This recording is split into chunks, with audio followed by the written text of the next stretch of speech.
Hello बच्चों, मैं संदीप जहांगीर हमारे अपने यूट्यूब चैनल पर एक बार फिर से आपका हार्दिक स्वागत करता हूँ। देखो, जैसे कि जेड के एग्ज़ाम 29 सितंबर को और जाने जा रही है।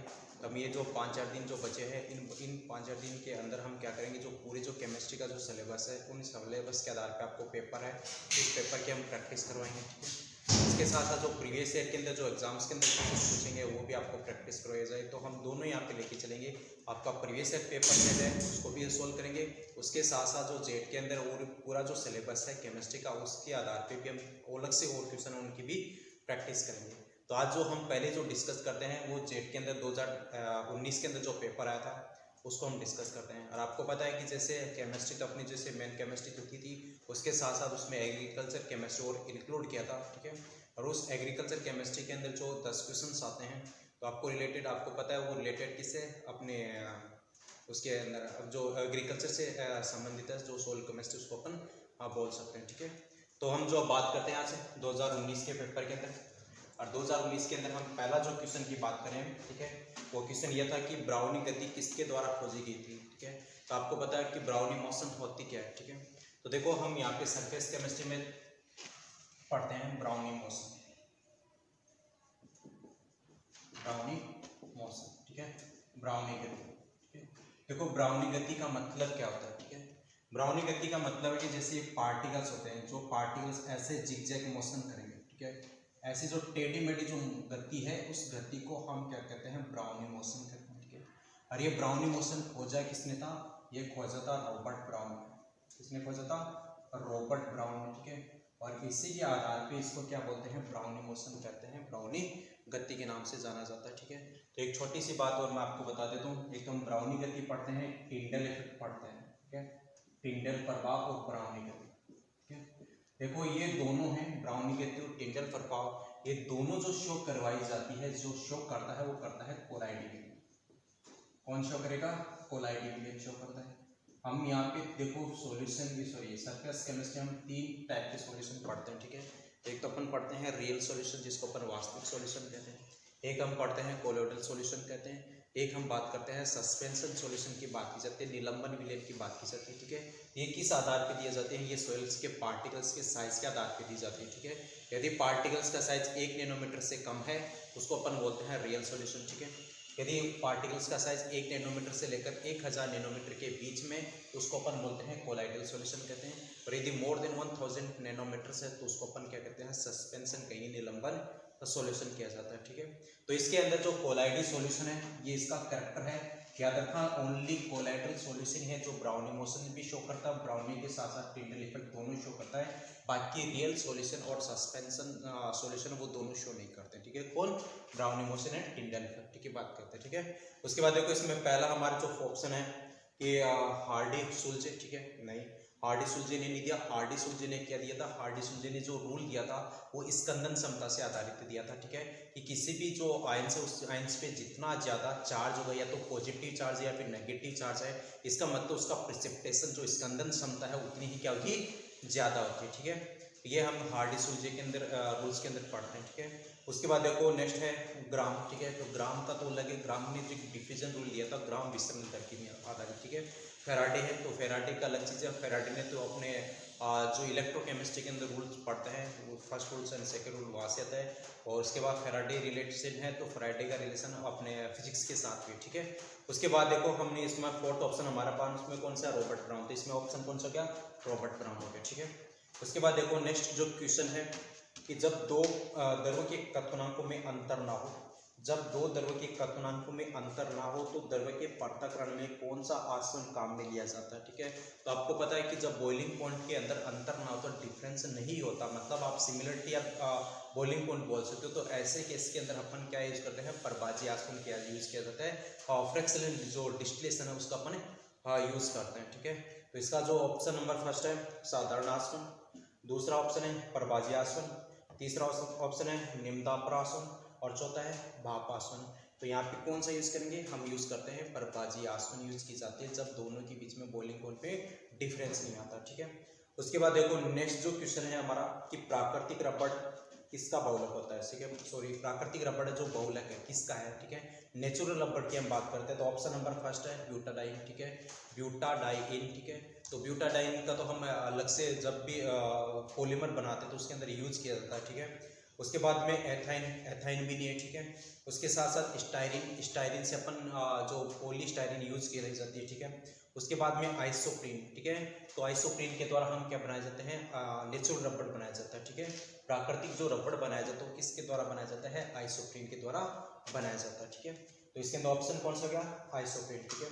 उसके बाद एक कोलाइडी कणों के नीचे बैठ जाने का प्रक्रम क्या कहलाता है। देखो कोलाइडी कणों पे नीचे बैठ जाने का प्रक्रम क्या कहलाता है। फर्स्ट अपन क्या करते हैं, जैसे कोलाइडी कण बनाया कैसे जाता है, ठीक है। कोलाइडी कण या कोलाइडी विलयन की मैं बात कर लेता हूँ, ठीक है। बनाते कैसे हैं, ठीक है। देखो बनाने का इसमें तरीका क्या है, जैसे हमारे पास में क्या करता है, इससे मैंने एक टेस्ट ट्यूब ली, ठीक है। इस टेस्ट ट्यूब के अंदर जैसे यहाँ पे हमारे पास में ये वाटर भरा हुआ, ठीक है, ठीक है। इस वाटर के अंदर सपोज करो जैसे यहाँ पे ऑक्सेप बना हुआ, ठीक है, प्रिसिपिटेट बना हुआ, सपोज करो ये प्रिसिपिटेट है, जैसे मेरे पास में AgCl का, किसका है, AgCl का, ये AgCl का ऑक्सेप है। ऑक्सेप का मतलब क्या है कि पेंदे पे नीचे की तरफ बैठ जाना, वो क्या कहलाता है, ऑक्सेप कहलाता है, ठीक है। अब मेरे को क्या करना है, इसके अंदर इलेक्ट्रोलाइट डालना है, विद्युत अपघट्य डालना है, ठीक है। और मेरे को विद्युत अपघट्य इस टाइप का डालना है कि जहाँ पे जो ऑक्सेप है इलेक्ट्रोलाइट के बीच में कोई ना कोई क्या होना चाहिए, एक कॉमन आयन होना चाहिए। कॉमन आयन का मतलब दोनों के साथ में आयन क्या होना चाहिए, एक सिमिलरिटी आयन जो होनी जरूरी है। जैसे सपोज लो या तो मैं इसमें AgNO3 डाल दूँ, ठीक है, AgNO3, ठीक है। तब AgNO3 का मतलब इसमें भी, यहाँ पे भी Ag, इसके साथ में भी Ag, ठीक है। या फिर मैं इसके अंदर डाल दूँ, जैसे KCl डाल दो आप इलेक्ट्रोलाइट के रूप में, KCl भी डाल सकते हो, ठीक है। क्यों, क्योंकि यहाँ पे देखो Cl है तो यहाँ पे भी कौन है, Cl है, ठीक है। एक कॉमन आयन होना जरूरी है, कंपल्सरी, ठीक है। अब देखो जैसे मैं इसमें से ये डाल देता हूँ, इस AgCl के अंदर में AgNO3 डाल देता हूँ, इलेक्ट्रोलाइट, ठीक है। और इलेक्ट्रोलाइट होते क्या है, मैंने आपको पहले भी बताया, जो पॉजिटिव और मतलब कैटायन और एनायन दोनों देते हो क्या कहलाते हैं, इलेक्ट्रोलाइट्स कहलाते हैं, ठीक है। अब देखो ये AgCl था हमारे पास में ऐसे प्रिसिपिटेट बना, ठीक है, AgCl का, ठीक है। अब ये AgCl के साथ में हमने जैसे ये इलेक्ट्रोलाइट डाला Ag प्लस में NO3 नेगेटिव में, ठीक है। अब देखो इसमें कॉमन आयन कौन है, इन दोनों के साथ में Ag प्लस है, तो ये Ag प्लस क्या जाता है, इसकी सरफेस के ऊपर क्या जाता है, आके बैठ जाता है, मतलब अधिशोषित हो जाता है, ठीक है।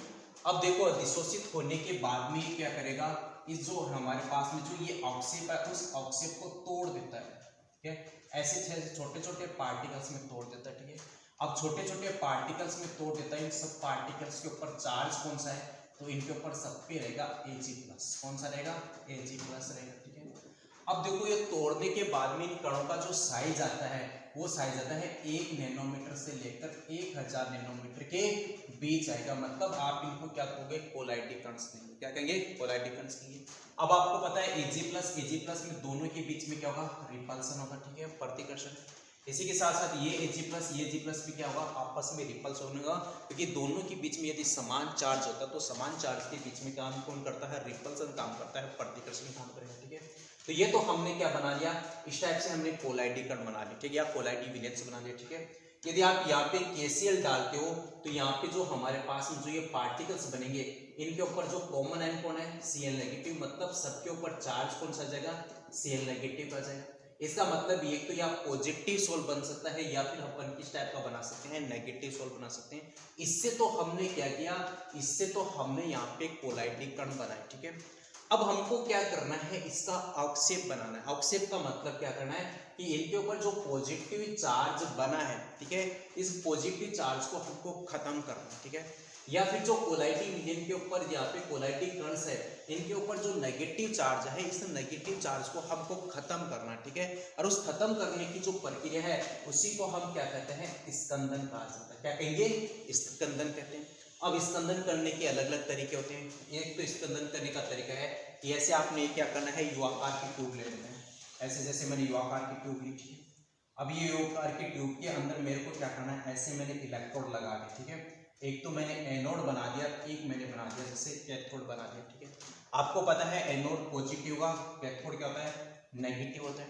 अब आपको जो भी यहाँ पे कोलाइडी विलेन है या तो आपको जैसे पॉजिटिव वाला डालो, ठीक है, मतलब ऐसा कोलाइडी विलेन डालना जिसपे चार्ज कौन सा है, पॉजिटिव वाला, ठीक है। अब आपको पता है धनात्मक है, तो ये धनात्मक किधर की तरफ जाके रुकेगा, ये रुक जाता है कैथोड की तरफ, ठीक है। कहाँ पे, इस पे पॉजिटिव, ये भागेगा किसकी तरफ, नेगेटिव की तरफ भागता है, और नेगेटिव की तरफ बाकी जाके जमा कहाँ पे हो जाता है, इस कैथोड के ऊपर जमा हो जाता है। और इस गति को हम क्या कहते हैं, इसको कहते हैं कैटाफोरेसिस कहते हैं।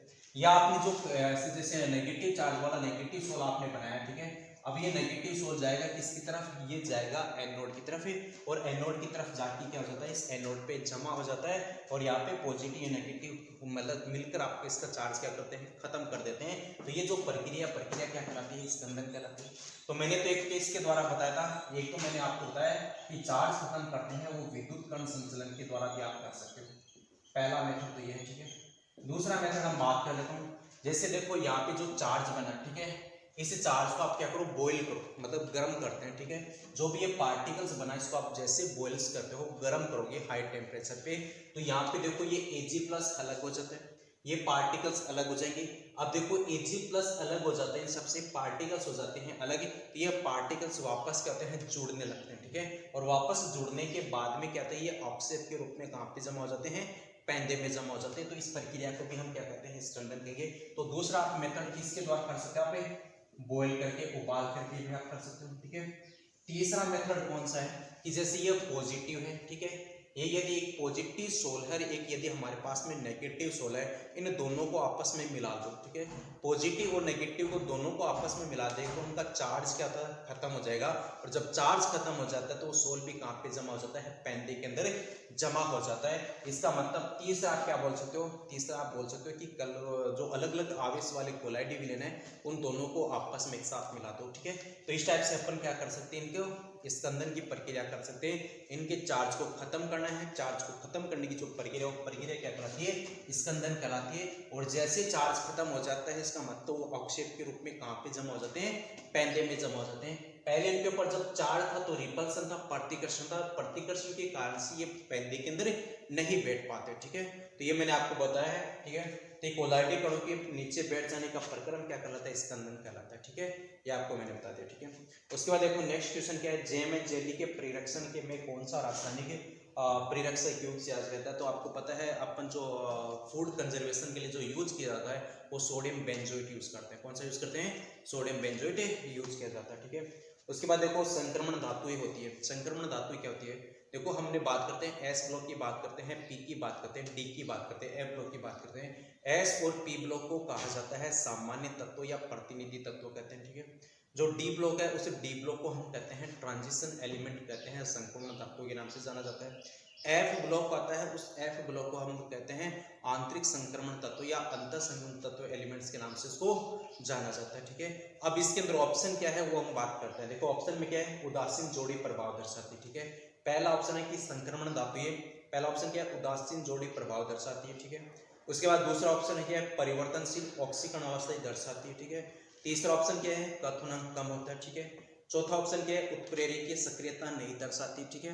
तो हम बात करते हैं डी ब्लॉक की, ठीक है। देखो डी ब्लॉक के अंदर जैसे निकल आता है, तो निकल किसके रूप में यूज करते हैं अपन, कैटालिस्ट के रूप में यूज किया जाता है। इसका मतलब ये हमारा फोर्थ ऑप्शन तो कैंसिल हो गया, ठीक है। दूसरा देखो बॉइलिंग पॉइंट कम होता है। आपको पता है कि बॉइलिंग पॉइंट सबसे ज्यादा होता है किसका है, अपन बात करते हैं टंगस्टन की, ठीक है। टंगस्टन का सबसे ज्यादा है, ठीक है। उसके बाद टंगस्टन का सबसे ज्यादा, इसका मतलब आप उसको कह नहीं सकते बॉइलिंग पॉइंट कम होता है, ठीक है। उसके बाद देखो परिवर्तनशील ऑक्सीकरण अवस्था दर्शाती है, हाँ ये बात सही है, ठीक है। क्योंकि ऑक्सीडेशन क्या करती है, चेंज करती है। क्योंकि इनमें क्या होता है, डी ब्लॉक क्या होगा, जैसे यदि ब्लैंक है, खाली है, तो ये क्या करेगा, ऑक्सीकरण अवस्था को क्या कर सकती है, चेंज कर सकती है। चेंज कर मतलब उसमें मतलब एक से ज्यादा ऑक्सीकरण अवस्था क्या करती है, शो करती है, ठीक है। तो ये हमारे पास में संक्रमण धातु के लिए से एक बैठता है, अच्छा बैठता है, ठीक है, क्योंकि ये परिवर्तनशील ऑक्सीकरण अवस्था दर्शाती है, ठीक है।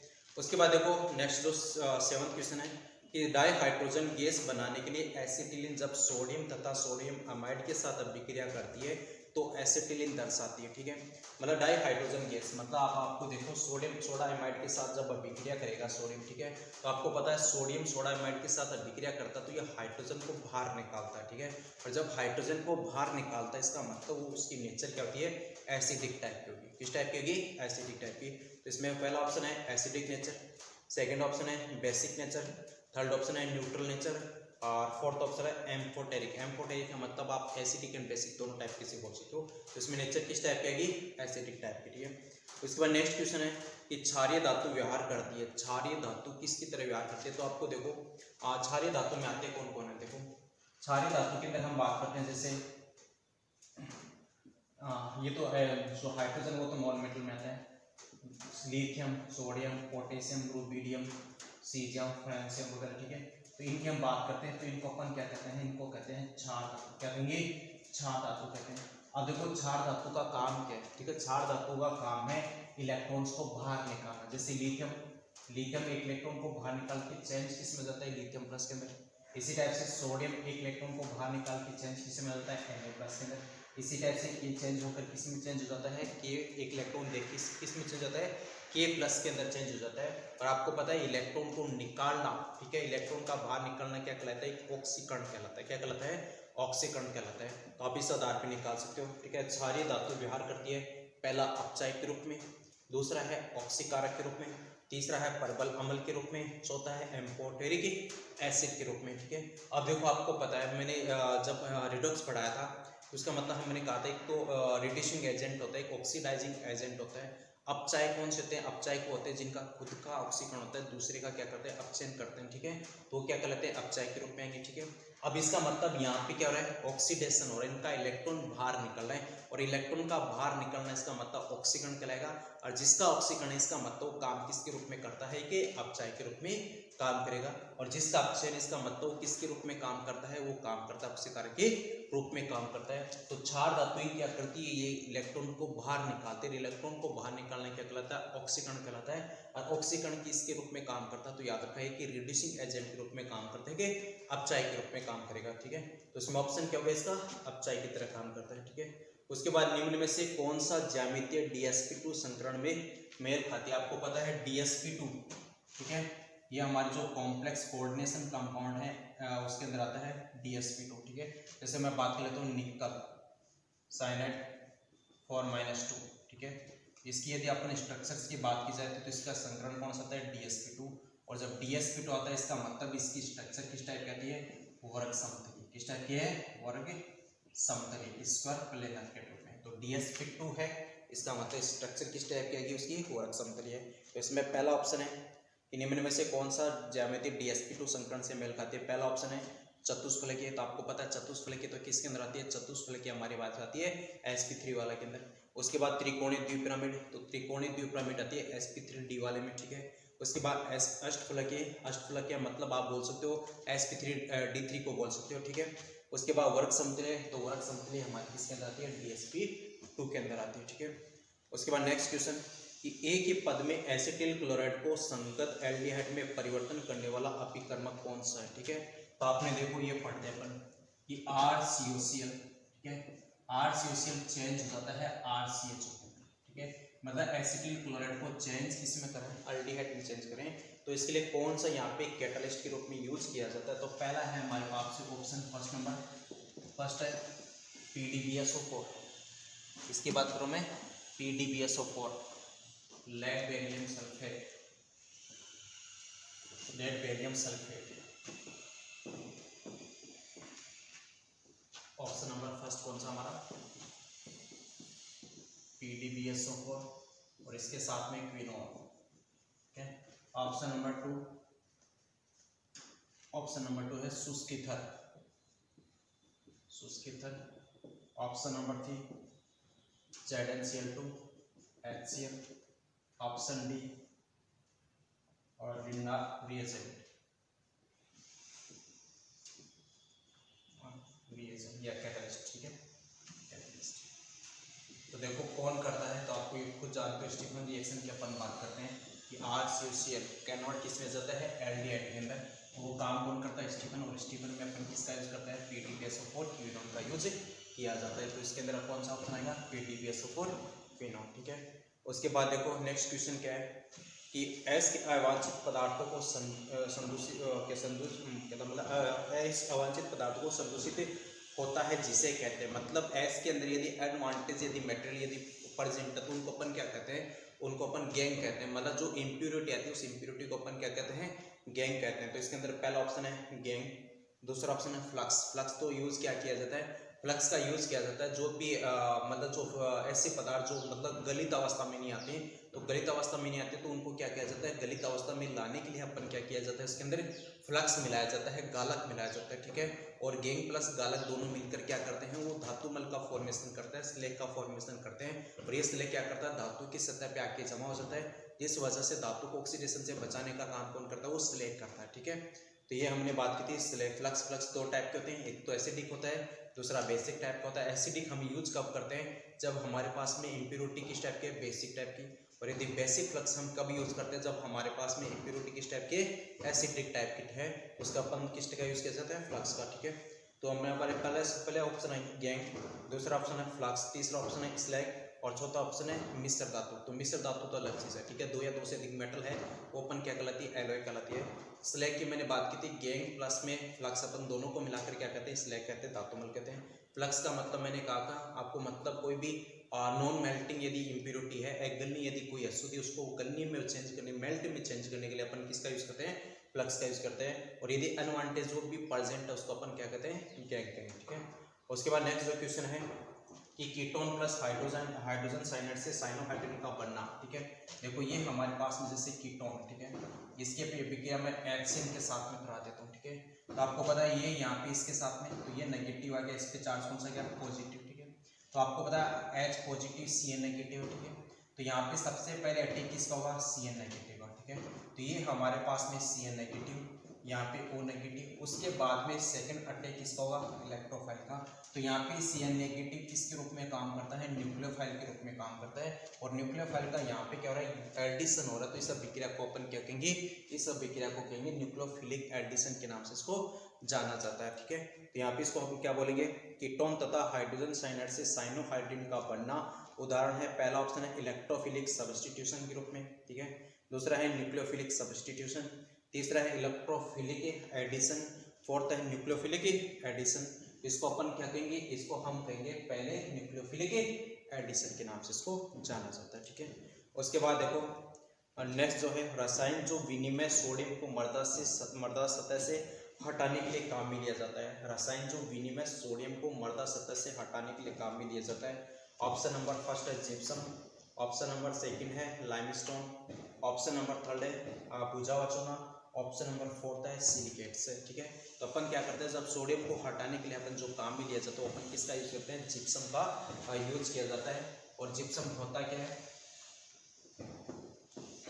ठीक है, जिप्सम होता है CSO4 calcium sulphate dot 2H2। इसको अपन क्या कहते हैं, इसको हम कहते हैं जिप्सम कहेंगे, क्या कहेंगे, जिप्सम कहेंगे। और जब इसको हीट किया जाता है तो ये CSO4 डॉट हाफ H2 बना लेता है। इसको अपन कहते हैं POP, प्लास्टर ऑफ पेरिस कहते हैं, ठीक है। या तो POP का इस टाइप से फॉर्मूला लिखा था, या फिर इसको 2 से मल्टीप्लाई करते हो तो ये क्या गया 2 CSO4 डॉट H2। ये भी हमारे पास में क्या कहलाता है, POP कहलाता है, प्लास्टर ऑफ पेरिस कहलाता है, ठीक है। थोड़े से जो एग्रीकल्चर से जो रिलेटेड जो क्वेश्चंस हैं वो आपको डायरेक्ट करवा रहा हूँ, वो इसलिए करवा रहा हूँ क्योंकि आपने एग्रीकल्चर के अंदर काफ़ी पढ़ा है आपने जो चीज़ें, ठीक है। उसके बाद में मृदा उर्वरता को प्रभावित करने वाला प्राकृतिक कारक कौन सा है। यदि नेचुरल कारक की बात की जाती है तो कौन सा, पहला स्थलाकृति, दूसरा जल प्लावन, तीसरा मृदा pH, फोर्थ है मृदा जुताई का ढंग, ठीक है। तो इसके अंदर जो है नेचुरल कारक के अंदर कौन आता है, आती है टोपोग्राफी आती है, स्थलाकृतिक आती है, कौन आएगी, स्थलाकृतिक, ठीक है। उसके बाद देखो नेक्स्ट क्वेश्चन कि अल्फा क्लोरो एसिटिक एसिड बनाने के लिए कौन सी विक्रिया काम में ली जाती है, ठीक है। अल्फा क्लोरो एसिटिक एसिड बनाने के लिए, ठीक है। तो आपको मतलब है कि जो हेलोजन है उस हेलोजन का अटैक कहाँ पे होगा, उसका अटैक होगा अल्फा कार्बन पे। कहाँ पे रहेगा, अल्फा कार्बन पे। तो अल्फा कार्बन के हाइड्रोजन को हटा देता है तो वहां पे हाइड्रोजन आके क्या हो जाता है, बैठ जाता है। उस अभिक्रिया को हम बोलते हैं HBZ अभिक्रिया, क्या कहेंगे, HBZ, हेल वोल हार्ड जिलेंस्की रिएक्शन, जिलेंस्की रिएक्शन। मैंने ये सारी रिएक्शन आपको और क्लास के अंदर जो पूरी की पूरी रिएक्शन ऑनलाइन क्लास के अंदर आपको मैंने करवाई है, इसलिए मैं आपको डायरेक्ट बता के लेके चल रहा हूँ। HBZ रिएक्शन क्या होती है, KNH2 क्या होती है, एल्डोल क्या होता है, उसके बाद मैंने ये सारी चीज़ें राइमेटिमान क्या होती है, FCR फेडरेट का आप कौन से, तो जो जितनी भी रिएक्शन वो रिएक्शन मैंने सारे आपको करवाई, इसलिए मैं आपको सारे क्या कर रहा हूँ शॉर्ट में से बता के चल रहा हूँ, ठीक है। तो पहले हमारे पास में कौन सी है, पहला ऑप्शन कि अल्फा क्लोरो एसिटिक एसिड बनाने के लिए कौन सी विक्रिया यूज में ली जाती है, पहला ऑप्शन है HBZ, ठीक है। दूसरा ऑप्शन है स्टीफन, ठीक है। स्टीफन। तीसरा ऑप्शन कौन सा है? कैलिजरो। फोर्थ ऑप्शन है हमारे पास में परकिन रिएक्शन, ठीक है। तो आपको पता है अल्फा क्लोरोएसिटिक एसिड किसके द्वारा बनाई जाती है? HPZ के द्वारा, ठीक है। उसके बाद देखो नेक्स्ट क्वेश्चन है, कौन सा कार्बोकेटाइन सबसे ज़्यादा स्थायी है, ठीक है।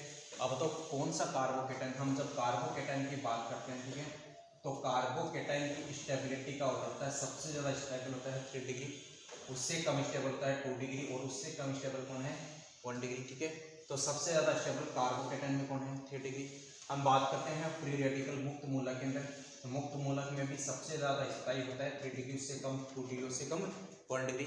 लेकिन हम बात करते हैं कार्ब एनाइन के अंदर, तो उसके अंदर उल्टा होता है, 1 डिग्री मोर स्टेबल होता है, 2 डिग्री उससे कम, और 3 डिग्री लेस स्टेबल होता है, ठीक है। तो ये ऑर्डर याद रखना है।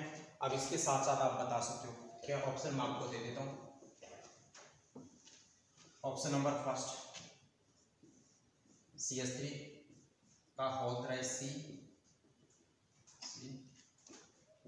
CH2, ठीक है, कार्बोकेटाइन किस टाइप का है? 1 डिग्री टाइप का। उसके बाद में दूसरा CH3 का होल थ्राइस C+, ठीक है, ये 3 डिग्री कार्बोकेटाइन हो गया। उसके बाद में दूसरा CH3 CH2+, ये थर्ड ऑप्शन। फोर्थ ऑप्शन हमारे पास में CH3 CH+ CH2 ठीक है।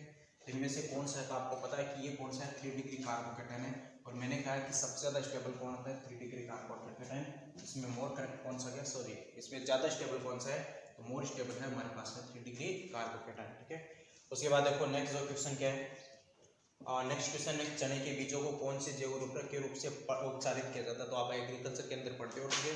ये चने के बीजों के लिए अपन कौन सा यूज़ किया जाता है? राइजोबियम हम यूज करते हैं, ठीक है। उसके बाद देखो next question, di ammonium phosphate में नाइट्रोजन की प्रतिशत मात्रा कितनी होती है? तो डाई अमोनियम फॉस्फेट में नाइट्रोजन की परसेंटेज होती है 18%। कितनी है? 18%, ठीक है। उसके बाद देखो कोलाइटिव विलयनों में टिंडल प्रभाव होता है, ठीक है। ये थोड़ा सा इंपॉर्टेंट है, टिंडल प्रभाव, ठीक है। देखो टिंडल प्रभाव की बात की जाती है, तो इससे पहले जो टिंडल ने दिया तो टिंडल ने था, लेकिन इससे पहले जो बताया था वो बताया था फेराडे ने बताया था। लेकिन फेराडे के बाद में इसको कौन खोजा था? तो इसको टिंडल ने खोजा था, इसलिए इसको क्या बोलते हैं? टिंडल इफेक्ट के नाम से इसको जाना जाता है, ठीक है। टिंडल प्रभाव के अंदर होता क्या है? जैसे आप देखते हो आप जनरली मैं आपको छोटा सा एग्जांपल देखी सकते हो। जैसे अपन घरों के अंदर अपने जैसे विंडो वगैरह से कहते हैं, जब लाइट वगैरह आती है, ठीक है, और लाइट वगैरह आती है तो हम क्या देखते हैं? उसके अंदर जो धूल के जो पार्टिकल्स है, वो पार्टिकल्स हमको ऐसे टेढ़ी मेढ़ी गति करते हुए दिखाई देते हैं, ठीक है। अब वो टेढ़ी मेढ़ी जो गति कर रहे हैं, तो इस दौरान हमको क्या करते हैं कि जो लाइट आ रही है, ठीक है, वो लाइट आने के बाद में जैसे ही उनके पार्टिकल्स के ऊपर जो अपने धूल के जो पार्टिकल्स हैं उनके ऊपर गिरती है, उसके बाद में जो प्रकाश, उस प्रकाश को क्या करते हैं? तो उसका स्कैटरिंग कर दिया जाता है, उसको फैला दिया जाता है, ठीक है। और उस फैलाने को ही हम क्या कहते हैं? उसको स्कैटरिंग कहते हैं, परिकिरण के नाम से जाना जाता है, ठीक है। तो यदि हम बात करें जैसे अपने सिनेमा में हम जैसे थिएटर वगैरह के अंदर जाते हैं, तो जो प्रोजेक्टर से जो जैसे लाइट वगैरह जो डाली जाती है, तो वो भी किसके आधार पे है? टिंडल इफेक्ट के आधार पे ही होती है, ठीक है। इसके साथ साथ हम एक छोटा सा आपको एग्जांपल और दे देता हूँ। अपन जैसे बात करते हैं तारों का टिमटिमाना की बात करते हैं, तो वो भी स्कैटरिंग से संबंधित है, टिंडल इफेक्ट से संबंधित है, ठीक है। तो यहाँ पे देखो ये कोलाइटिव विलयन में टिंडल प्रभाव होता है। पहला प्रकाश के अवशोषण से नहीं, दूसरा प्रकाश के प्रकीर्णन से, मैंने कहा प्रकीर्णन से स्कैटरिंग, स्कैटरिंग का मतलब फैलाना, ठीक है। उसके बाद प्रकाश के परावर्तन से नहीं, उसके बाद में विद्युत आवेशित कणों की उपस्थिति होने से नहीं। तो ये स्कैटरिंग टिंडल इफेक्ट होता है किसकी वजह से? तो याद रखना स्कैटरिंग की वजह से, हमने प्रकीर्णन की वजह से, ठीक है। उसके बाद देखो झाग पलवन, नेक्स्ट क्वेश्चन है झाग पलवन विधि निम्न के सांद्रण के लिए यूज की जाती है। तो आपको याद रखना है झाग पलवन विधि हम यूज करते हैं सल्फाइड एस के लिए, इसके लिए यूज की जाती है सल्फाइड एस, जो सल्फाइड ओर है उनके लिए यूज की जाती है। जैसे मैं एग्जांपल की बात करूँ PbS, तो याद रखना इसको ग्लेना कहते हैं। ग्लेना किसका है? ये और याद रखना लेड का। PbS के लिए यूज की जाती है। ये IPS आयरन सल्फाइड के लिए यूज की जाती है। ये जैसे कॉपर सल्फाइड के लिए भी हम यूज कर सकते हैं, ठीक है। तो इसके लिए अपन क्या कौन सी यूज की जाती है? झाग पलवन विधि यूज की जाती है, ठीक है। और आपको मैं बताता हूँ झाग पलवन विधि में होता क्या है, ठीक है। इसमें जो एस जो ओर है, उस ओर के साथ में क्या होती है? अशुद्ध होती है, इम्प्योरिटी होती है, और उस इम्प्योरिटी को मैंने कहा था गैंग कहते हैं। क्या कहेंगे? गैंग कहते हैं। अब इसमें झाग पलवन विधि में हम क्या यूज किया जाता है? इसके अंदर हम चीड़ का तेल, जैसे चीड़ का तेल जिसको पाइनस ऑयल कहते हैं, ठीक है, या फिर नीलगिरी का तेल, ठीक है, जिसको यूकलिप्टस ऑयल भी के नाम से भी जाना जाता है, ये तेल हम मिलाते हैं, ठीक है। इस तेल के साथ साथ हम यूज किसका करते हैं, वाटर, पानी का भी यूज किया जाता है, ठीक है। तो ये तेल तो क्या करेगा, इस एस को भिगोएगा, ठीक है। और जो ये वाटर है, ये वाटर किसको भिगोएगा, ये भिगोता है एसिड को भिगोता है, ठीक है। और इसको भिगोने के बाद में हम क्या करते हैं, जैसे हमने इधर से ऐसे डाल दिया, क्या ऐसे एसिड डाला, एसिड के साथ साथ हमने ऑयल डाला, ऑयल के साथ साथ जैसे हमने वाटर डाला, ठीक है।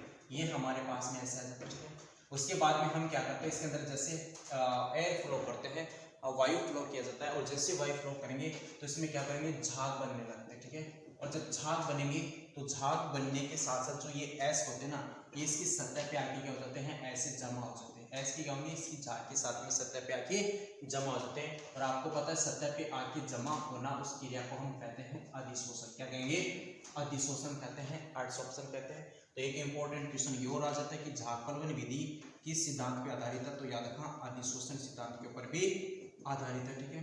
अब ये यहाँ से क्या कर लिया जाता है, इससे एक्स को अलग कर लिया जाता है। और वो इम्प्योरिटी कहाँ पे, नीचे क्या जाती है, बैठ जाती है, ठीक है। तो ये जो विधि है, विधि कौन सी है, झाग फलवन विधि है, ठीक है। उसके साथ साथ इसको प्रमोटर के रूप में, यदि वर्धक के रूप में हम जो यूज किया जाता है, वो अपन किसका यूज करते हैं, कॉपर सल्फेट के रूप में यूज किया जाता है। और इसके अंदर पलवन कारक के रूप में, ठीक है, पलवन कारक के रूप में हम यूज करते हैं सोडियम एथिल जेंथेट का यूज किया जाता है, और सोडियम एमल जेंथेट का यूज किया जाता है। तो याद रखना जो झाग फलवन विधि है वो सल्फर डाइस्कोलेट के लिए यूज की जाती है।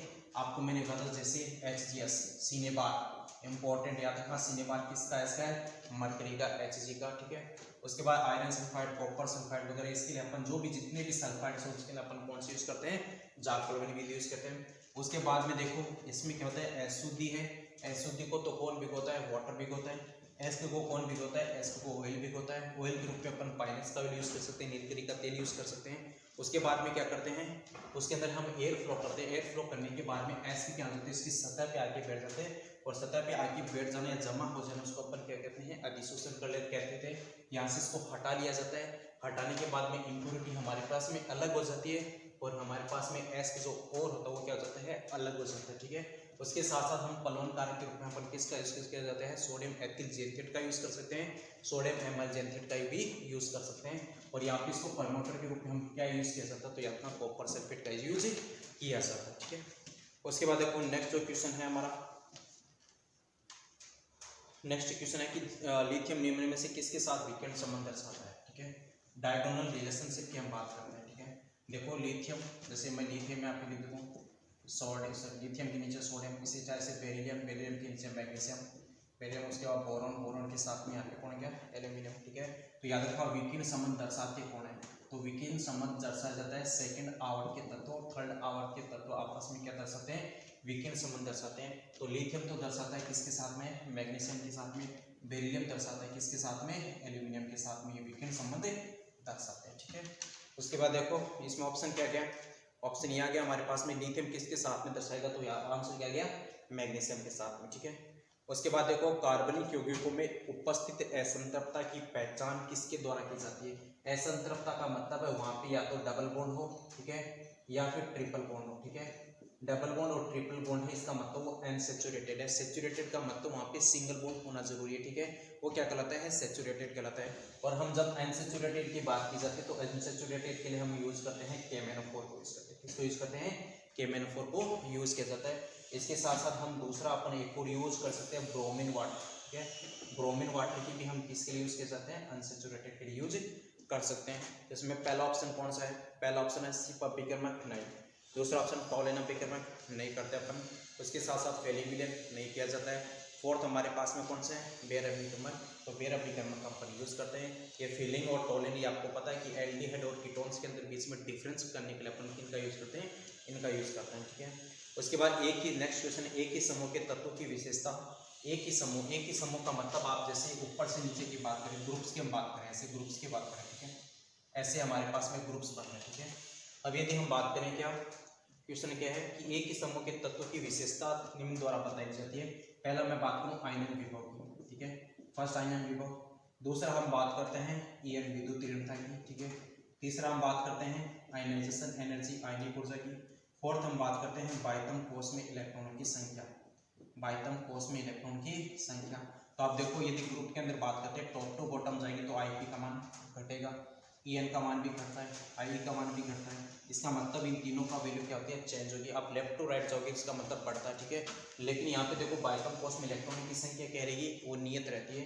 यदि अपन बात करते हैं जैसे लिथियम की बात करें तो इसमें भी बाइकम कॉस्ट में इलेक्ट्रॉन कितने, एक है। सोडियम की बात करें तो सोडियम में भी एक रहेगा, पोटेशियम की बात करें पोटेशियम में भी एक है। इनका मतलब बाइकम कॉस्ट की इलेक्ट्रॉन की संख्या क्या रहती है, इसमें कांस्टेंट रहती है, सभी के अंदर एक समान रहेगी, ठीक है। तो हमारे पास में कौन सा ऑप्शन आ गया, 4, बाइकम कॉस्ट में इलेक्ट्रॉन की संख्या द्वारा। उसके बाद देखो ऊष्माशोषीय विक्रिया के लिए, देखो ऊष्माशोषीय विक्रिया कौन सी होती है, मैंने आपको कहा था ऐसी विक्रिया जिसको अपन क्या करें, हीट देते हैं, उष्मा दे जाते हैं, वो क्या कहलाते हैं, ऊष्माशोषी कहलाती है। और ऊष्माशोषीय विक्रिया के लिए डेल्टा एच की वैल्यू कहती है पॉजिटिव आती है, ऊष्माक्षेपीय विक्रिया के लिए डेल्टा एच की वैल्यू कहती है नेगेटिव आती है, ठीक है। तो ऑप्शन क्या हो गया, पहला डेल्टा एच नेगेटिव, दूसरा डेल्टा ई नेगेटिव, तीसरा डेल्टा एच पॉजिटिव, यहाँ पे डेल्टा एच पॉजिटिव, चौथा है डेल्टा एच जीरो। आंसर क्या गया इसके अंदर, डेल्टा एच का मान पॉजिटिव। तो ऊष्माशोषीय विक्रिया वो होंगी जिनके अंदर डेल्टा एच की वैल्यू क्या होगी, पॉजिटिव, और ऊष्माक्षेपी वो होंगे जिनके अंदर डेल्टा एच की वैल्यू क्या होती है, नेगेटिव होती है, ठीक है। उसके बाद देखो नेक्स्ट जो क्वेश्चन है कि पानी का मोलर द्रव्यमान कितना है। पानी का मोलर द्रव्यमान का मतलब आपको यहाँ से अणुभार की बात की, ठीक है। अब मैं ऑप्शन दे देता हूँ आपको। ऑप्शन के अंदर यहाँ पे दे रखा है पहला 18.02, ऑप्शन 2 यहाँ पे दे रखा है 44, ठीक है। ऑप्शन 3 दे रखा है 16, ऑप्शन 4 दे रखा है 20। अब आपको पता है H2 की हम बात करते हैं, ठीक है। तो H2 के अंदर हम हाइड्रोजन और ऑक्सीजन को दोनों को मिला के देखते हैं। हम देखो हाइड्रोजन का अप्रोक्सीमेट मानते हैं एक, कितना मानते हैं, एक मानते हैं, ठीक है। लेकिन एक्चुअल में होता है कितना है, 1.008 होता है। तो 1.008 तो ये हाइड्रोजन का, इसको आप 2 से मल्टीप्लाई कर दो। और हम ऑक्सीजन का कितना मानते हैं, 16 मानते हैं, लेकिन इसका लगभग 15.95 के समथिंग होता है। तो इन दोनों का आप जब जोड़ दोगे तो लगभग हमारे पास में कितना आएगा, 18.0 आएगा। तो ये किसका गया, ये हमारे पास में H2 का मोलर मास आ गया, ठीक है। उसके बाद देखो नेक्स्ट क्वेश्चन क्या है कि उसके बाद नेक्स्ट क्वेश्चन है किस पोषक तत्व की कमी से पौधों में पुष्पन, फलन व परिपक्वता में देरी आती है, ठीक है। तो आप ये बायोलॉजी के अंदर भी पढ़ते हो, बायोलॉजी के अंदर भी और एग्रीकल्चर दोनों के अंदर हम पढ़ते हैं कि फ्लोरिंग के अंदर जो मिनरल्स की हम बात करते हैं, हमारे जो 17-18 जो मिनरल्स हैं उसको अंदर हम पढ़ते हैं, ठीक है। कौन से माइक्रो न्यूट्रिएंट्स है, कौन से अपने पास में मैक्रो न्यूट्रिएंट्स हैं, और उसके बाद माइक्रो के अंदर उसका उसकी क्वांटिटी कितनी है, मैक्रो के अंदर उसकी क्वांटिटी कितनी आ जाती है, माइक्रो के अंदर उसके मतलब क्या क्या फंक्शंस होते हैं, वो फंक्शंस हम पढ़ते हैं। उसके बाद उनके डेफिशिएंसी, उनके डेफिशिएंसी के द्वारा हमारे पास में क्या क्या डिजीज होती है, वो डिजीज हम पढ़ते हैं, उनके सिम्टम्स की हम बात करते हैं, ठीक है। तो ये हम बायोलॉजी के अंदर भी अच्छे से पढ़ते हैं, उसके साथ साथ एग्रीकल्चर में भी हम अच्छे से पढ़ते हैं। तो मैं आपको डायरेक्ट बता दूं कि इस पोषक तत्व की कमी से पुष्पन और फलन में परिपक्वता में देरी आती है, तो आपको याद रखना फॉस्फोरस। कौन सा है, फॉस्फोरस, जो फ्लोरिंग को क्या करता है, ये मतलब फ्लोरिंग को कमी हो जाती है, कब, जब फॉस्फोरस की कमी है, ठीक है। उसके बाद देखो नेक्स्ट क्वेश्चन है चुंबकीय क्वांटम संख्या। चुंबकीय कक्ष क्वांटम संख्या किसको रिप्रेजेंट करती है, देखो अब देखो 4 क्वांटम संख्या हम पढ़ते हैं। एक तो n पढ़ते हैं जिसको अपन कहते हैं मुख्य क्वांटम संख्या, दूसरा पढ़ते हैं हम l पढ़ते हैं जिसको अपन कहते हैं द्विगंशीय क्वांटम संख्या, तीसरा हम पढ़ते हैं m पढ़ते हैं चुंबकीय क्वांटम संख्या, चौथा हम पढ़ते हैं l जिसको अपन कहते हैं चक्रण क्वांटम संख्या। जो मुख्य क्वांटम संख्या ये रिलेशन है किसके साथ में, आकार के साथ में, शेप के साथ में, और इसका रिलेशन किसके साथ में, ऊर्जा के साथ में भी, ठीक है। यदि एल की बात करते हैं तो एल का जो रिलेशन, वो रिलेशन इसकी शेप के साथ में, आकृति के साथ में। एम का जो रिलेशन है वो रिलेशन है उसके त्रिविम अभिविन्यासी, ओरिएंटेशन से इसका रिलेशन है, अभिविन्यास इसका रिलेशन है। और इसके बाद में एस का जो रिलेशन है वो रिलेशन किसके साथ में, चक्रण के साथ में। आपको क्या क्वेश्चन पूछा है, मैग्नेटिक के बारे में पूछा, तो मैग्नेटिक किसके साथ में, अभिविन्यास के साथ में है, ओरिएंटेशन के साथ में इसका रिलेशन, ठीक है। ये अपन आकार वगैरह बोर की जो रेडियस निकालते हैं उसके अंदर आता है, एनर्जी हम निकालते हैं तो एनर्जी की बोर की जो एनर्जी है उसके अंदर भी कौन आती है, मुख्य क्वांटम संख्या इंक्लूड होती है, ठीक है। उसके बाद देखो नेक्स्ट है कि HCO3 का सीमित क्षार क्या है, HCO3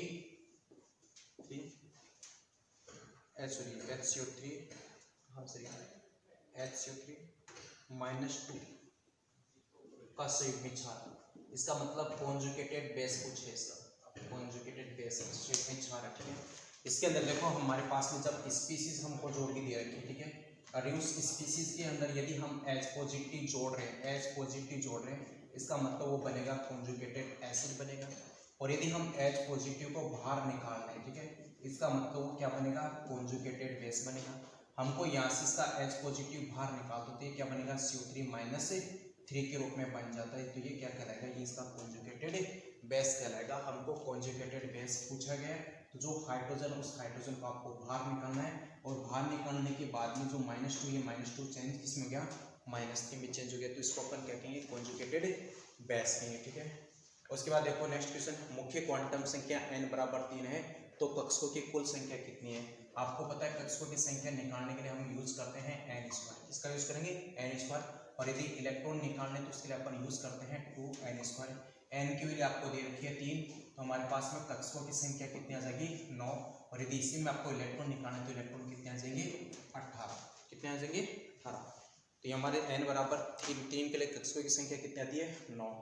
उसके बाद देखो संक्रमण तत्वों के लिए इलेक्ट्रॉनिक विन्यास। संक्रमण तत्वों का मतलब डी ब्लॉक के लिए आपको इलेक्ट्रॉनिक कॉन्फ़िगरेशन पूछा है, तो डी ब्लॉक के लिए आपको पता है कि n-1 d 1 से 10 ns 1 to 2, ये हमारे पास में किसके लिए आता है, डी ब्लॉक के लिए आता है, संक्रमण तत्वों के लिए इलेक्ट्रॉनिक विन्यास है, ठीक है। उसके बाद देखो निम्न में से कौन सा सिद्धांत ऑक्सीजन के अनुचुंबकीय व्यवहार की व्याख्या करता है। तो आपको पता है जो ऑक्सीजन की हम बात करते हैं, किसकी अनुचुंबकीय की बात की जाती है, पैरामैग्नेटिक हम बात करते हैं। तो देखो हमने जब एक तो वीबीटी पढ़ते हैं, ठीक है, एक हम पढ़ते हैं एमओटी। तो वीबीटी की कमी यही थी कि ऑक्सीजन की ये जो अनुचुंबकीय प्रकृति को समझाता कौन था, वीबीटी नहीं समझा पाया, तो उसके बाद में समझाता कौन है, उसको एमओटी समझाता है। मॉलिक्यूलर ऑर्बिटल थ्योरी के द्वारा क्या किया जाता है, ऑक्सीजन की अनुचुंबकीय प्रकृति को समझाया जाता है, ठीक है। इसमें ऑप्शन पहला है अनुनाद सिद्धांत, दूसरा है वेस्पर थ्योरी, तीसरा है एमओटी, चौथा है वीबीटी। तो इसका आंसर क्या रहेगा, एमओटी, ठीक है, मॉलिक्यूलर ऑर्बिटल थ्योरी। उसके बाद देखो दूध में जिलेटिन का पता लगाने के लिए हम किसका यूज करते हैं, तो दूध में जिलेटिन का पता लगाने के लिए अपन यूज किया जाता है पिक्रिक एसिड का। किसका यूज करते हैं, पिक्रिक एसिड का। तो ऑप्शन है पिक्रिक एसिड, दूसरा रोजेलिक साल्ट और रोजेलिक एसिड, तीसरा है हमारे पास में पोटेशियम हाइड्रोक्साइड, फोर्थ है हमारे पास में 1% आयोडीन सॉल्यूशन, ठीक है। तो अपन किसका यूज करते हैं, पिक्रिक एसिड का। उसके बाद गुणित अनुपात किसके द्वारा दिया गया है, तो आपको पता है गुणित अनुपात दिया था हमारे पास में, गुणित अनुपात दिया था जोल डाल्टन ने। किसने दिया था, जोल डाल्टन ने दिया गुणित अनुपात के जो, ठीक है। उसके साथ साथ जो दूसरा ऑप्शन है लेवोजियन, लेवोजियन ने दिया था मास कंजर्वेशन रूल, द्रव्यमान संरक्षण जो नियम है वो कौन से ने दिया था, लेवोजियन ने दिया था। और लेवोजियन ने क्या बोलता है कि मास को हम ना तो बना सकते हैं ना ही उसको डिस्ट्रॉय कर सकते हैं, ठीक है। उसका मतलब अभिक्रिया से पहले और अभिक्रिया के बाद का कुल मास क्या रहता है, हमेशा कांस्टेंट रहता है, वही क्या कहलाता है, मास कंजर्वेशन रूल कहलाता है। लेकिन न्यूक्लियर अभिक्रिया की बात हो तो और नाभिक अभिक्रिया इसकी एक्सेप्शन होती है, वहाँ पे मास कंजर्वेशन रूल फॉलो नहीं होता, ठीक है। तो जो गुणित अनुपात दिया वो गुणित अनुपात किसने दिया है, जोल डाल्टन के द्वारा दिया है। उसके बाद नेक्स्ट कौन सा है, गोबर की खाद में कितने प्रतिशत पोटेशियम पाया जाता है। तो आप इसको भी अच्छे से एग्रीकल्चर के अंदर पढ़ते हो। मैं आपको फिर से ऑप्शन दे देता हूँ, 0.5%, 0.75%, 0.25%, और इसका फोर्थ ऑप्शन है 1%, ठीक है। तो आपको देख लो गोबर की खाद कितना परसेंटेज है पोटेशियम पाया जाता है, तो आप एग्रीकल्चर के अंदर से आपसे अच्छे से निकाल सकते हैं, ठीक है। उसके बाद नेक्स्ट कौन सा है, निम्न में से कौन सा परमाणु सबसे छोटे आकार का होगा, ठीक है। अब मैं आपको दिखाता हूँ, जब भी आपको आकार साइज वगैरह आपको देखना है तो आपको लेफ्ट टू राइट भी देखना है, टॉप टू बॉटम भी देखना है। लेफ्ट टू राइट के अंदर साइज कम होगा, टॉप टू बॉटम के अंदर साइज क्या होता है, बढ़ जाएगा। तो ऑप्शन हमारे पास में कौन सा है, पहला लिथियम, सेकेंड ऑप्शन है हमारे पास में मैग्नीशियम, थर्ड ऑप्शन है हमारे पास में बेरिलियम, और फोर्थ ऑप्शन है हमारे पास में सोडियम। तो आप इसको अरेंजमेंट कर लो, लिथियम के बाद में कौन आता है, बेरिलियम, लिथियम के नीचे कौन आता है, सोडियम, और बेरिलियम के नीचे कौन आता है, मैग्नीशियम। देखो लेफ्ट टू राइट, उसके बाद टॉप टू बॉटम, ठीक है। इसका मतलब इसका साइज बड़ा है किससे, बेरिलियम से। फिर टॉप टू बॉटम जाएंगे तो लिथियम से बड़ा साइज किसका है, सोडियम का, ठीक है। फिर हम यदि हम बात करते हैं बेरिलियम, देखो टॉप टू बॉटम, इसका मतलब बेरिलियम का साइज छोटा है किससे, मैग्नीशियम से। आप बोल सकते हो कि मैग्नीशियम का साइज बड़ा है किससे, बेरिलियम से, लेकिन सबसे छोटा पूछा है, इसका मतलब किसका रहेगा, बेरिलियम का रहेगा, ठीक है। उसके बाद देखो निम्न में से कौन सा 3D श्रृंखला से संबंधित है, ठीक है। 3D का मतलब ऐसे आपको देखना है जिसके अंदर लास्ट में इलेक्ट्रॉन किसमें है, 3D के अंदर है। तो पहला ऑप्शन हमारे पास में कॉपर तांबा, ठीक है। दूसरा ऑप्शन है हमारे पास में मरकरी Hg पारा, तीसरा ऑप्शन है हमारे पास में Au गोल्ड, फोर्थ ऑप्शन है हमारे पास में चांदी। तो आपको उनको पता है कॉपर का हम पढ़ते हैं 3D10, फ्लोरेसेंट पढ़ते हैं। तो आप देखो किससे संबंधित है, 3D10 से। तो 3D किससे संबंधित है, यहाँ पे कॉपर से संबंधित है, ठीक है। तो इस टाइप से हमने यहाँ पे जो क्वेश्चन है उन क्वेश्चंस को हमने सोल्व किया, ठीक है। उसके बाद में मैं कल की जो क्लास रहेगी, कल के क्लास के अंदर अपन जैसे 2018 के अंदर जो इम्पोर्टेंट जो हमारे क्वेश्चन है उनको डिस्कस करेंगे। इसके साथ साथ मैं खुद भी क्वेश्चंस आपको लिए बना के लेके आऊँगा, ताकि वो जेट के अंदर किस टाइप के क्वेश्चंस पूछे जाते हैं उनको भी हम प्रैक्टिस करेंगे। तो आपको लिए जो प्रीवियस ईयर का पेपर सेट वो, उसके साथ साथ मैं खुद जो सेल्फ जो हाथ से जो क्वेश्चन बनाऊंगा उनकी हम प्रैक्टिस करेंगे, ठीक है। उसके लिए आपको अभी के लिए थैंक यू।